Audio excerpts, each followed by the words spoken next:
3 weeks ago, a 62-year-old viewer sent me an email that changed everything. He said buying his last car wasn't the hard part. The hard part was realizing how much it was costing him every single year after he drove it home. Gas, insurance, repairs that somehow always exceeded the estimate. He told me, "I don't mind spending money on a car. I mind being surprised by it."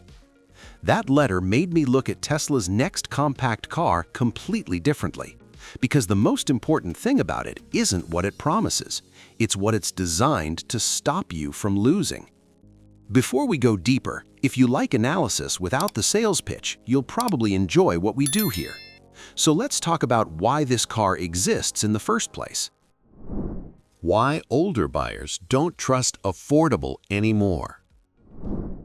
Here's what the car industry doesn't want to admit. Cheap to buy almost always means expensive to own. You've seen it. The electric vehicles everyone calls affordable have low monthly payments, sure, but then the insurance quotes come back higher than your old sedan. Then the repair shop tells you a fender bender needs specialized bodywork, and suddenly affordable doesn't feel affordable anymore. Most of us over 50 aren't anti-technology, we're anti-surprise, especially when those surprises cost us money we've spent decades saving. That's why Tesla didn't start with the question, how cheap can we make this car? They started with, how do we stop this car from quietly bleeding our customers dry? The Model 2 isn't a marketing name, it's a strategy. You won't hear Tesla officially call this the Model 2 yet. That's intentional. Internal documents still use that designation, but Tesla isn't selling it until two things happen.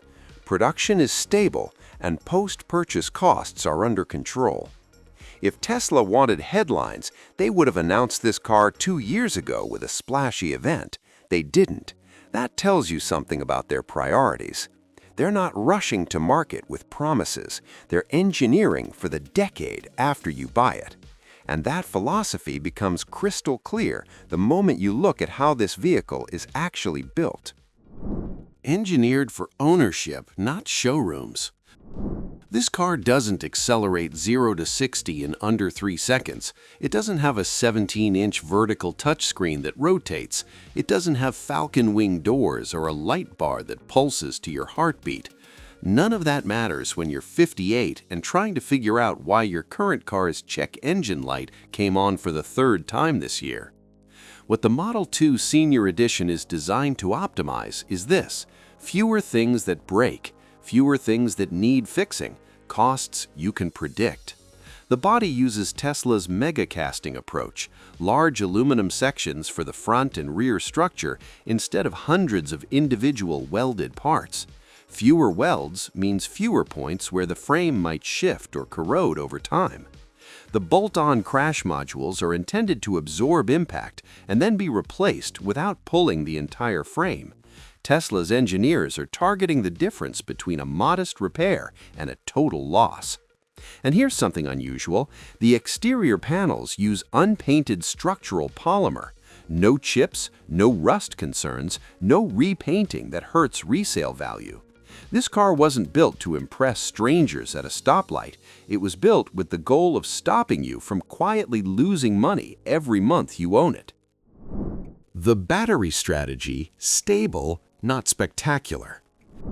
Tesla isn't promising 400 miles of range. They're not selling you a road trip fantasy where you drive from California to Montana without charging. Instead, they're planning 3 battery options, each designed around a different priority: stability, cost, or cold weather reliability. The base configuration uses an upgraded LFP pack around 42 to 46 kilowatt hours. Think about your actual driving for a moment. Most of us aren't commuting 100 miles each way anymore.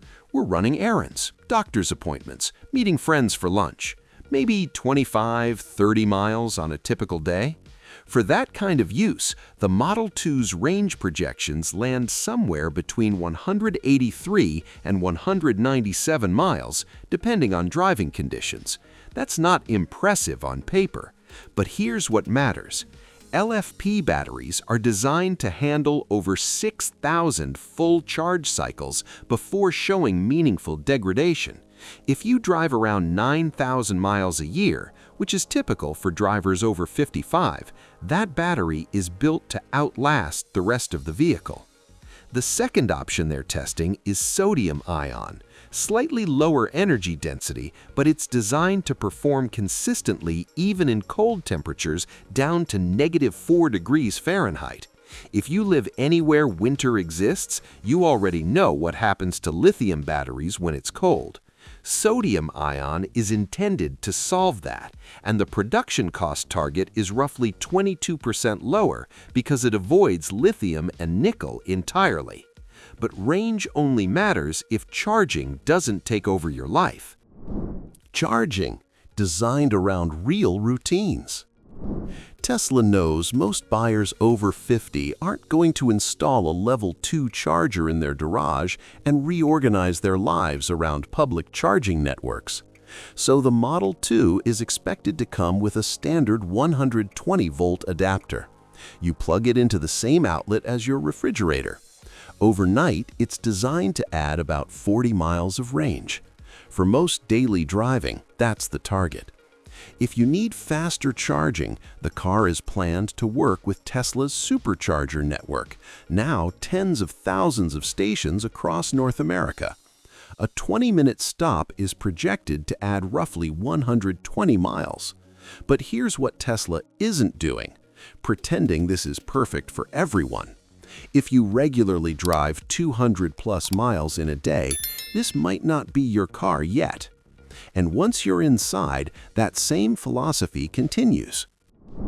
Interior design, built for real bodies. The front seats sit higher than a standard Model 3. Getting in and out feels natural instead of requiring you to brace yourself. The door handles aren't flush-mounted with the body. They're actual handles you can grip without looking. The steering system uses what Tesla internally calls reduced resistance linkage. In plain terms, it requires less effort to turn the wheel at low speeds. If you've ever felt your hands ache after parallel parking, that's what they're addressing. The climate controls are physical buttons, not buried in a touchscreen menu. 3 buttons: temperature up, temperature down, defrost. Good technology doesn't announce itself. It just disappears when you're using it. The real question: price and timing. Based on production line activation timelines, supplier logistics, and Tesla's historical rollout patterns, the Model 2 Senior Edition appears to be tracking toward a mid-2026 unveiling, with first deliveries potentially in Q4 2026. The target price? $12,749 before any federal or state incentives. Now, let me put that in context. You're probably thinking about what you spend on your current car every month. The payment, sure, but also the gas station visits that add up faster than you expect.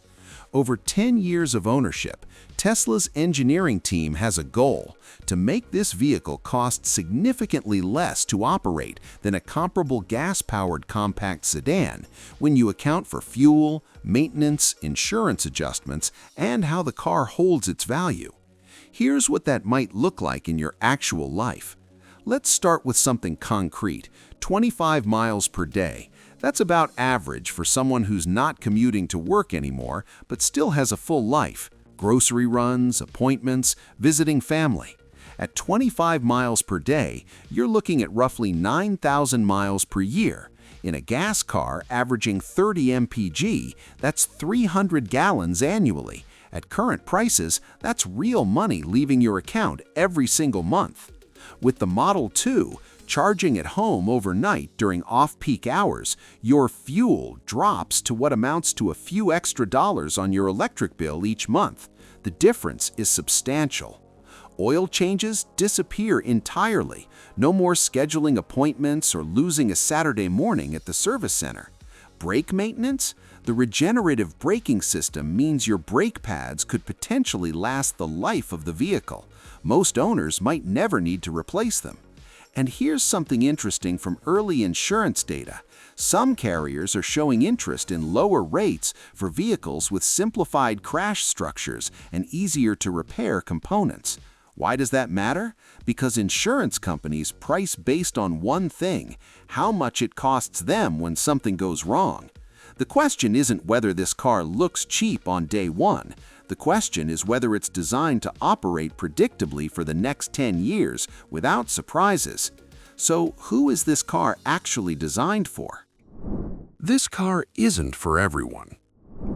If you trade in your car every 3 years because you like having the newest model, this probably isn't your vehicle. If you're buying a car to make a statement or because you want people to notice what you drive, this isn't it either.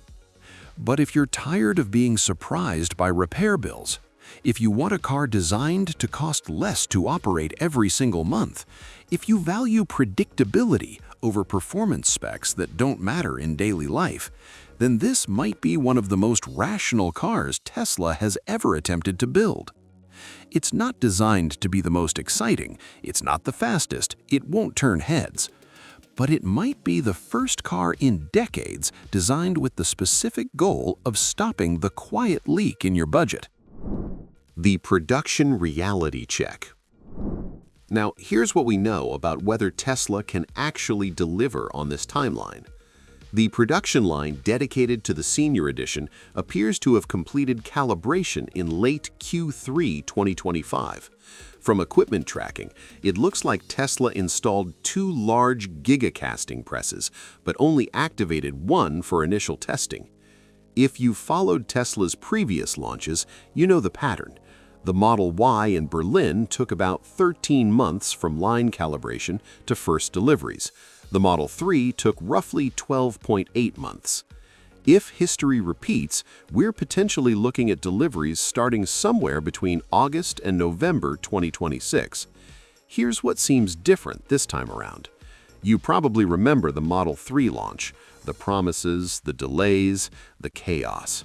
Tesla appears to be taking a different approach here. The production targets being discussed are more conservative, designed around sustainable output rather than headline numbers. What does that mean for you? If you're considering ordering in the first wave, there's a better chance of receiving your vehicle within a reasonable window, not the "we'll get to it eventually" timeline that frustrated early Model 3 buyers. Which brings us to the real question: is this actually the car older buyers have been waiting for? If you're tired of car videos that are just thinly disguised sales pitches and you want actual analysis instead of hype, you're in the right place. Here's my question for you. Would you rather have a car that impresses people for 6 months or a car designed to cost you less money every year for the next decade? Drop your answer in the comments. I read the comments and pull the best questions into the next video. And if you found this breakdown useful, do 2 things. Hit subscribe and turn on notifications, because in the next video, we're breaking down the real 10-year cost of ownership for this car: insurance, energy, maintenance, depreciation, with actual numbers, not marketing estimates. We're also going to compare it side by side with 3 gas-powered competitors to see if the math actually works out the way Tesla's engineering team is targeting. This is Tesla Insider News. We don't sell you cars, we help you understand them. I'll see you in the next one.